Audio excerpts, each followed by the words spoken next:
Sa ulo ng mga balita. Paksilika inaasahan umanong makatutulong sa ekonomiya ng bansa. Taas pasahe sa mga pampublikong sasakyan, pinag-aaralan na. Rollback sa petrolyo, posibleng ipatupad sa susunod na linggo.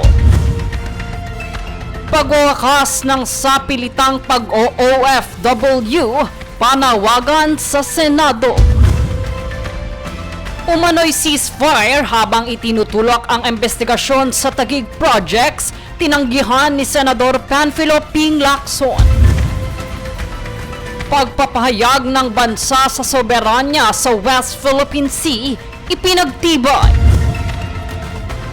Utang ng pamahalaan itong Hunyo, muling tumaas sa bagong record high na 19.07 trillion pesos.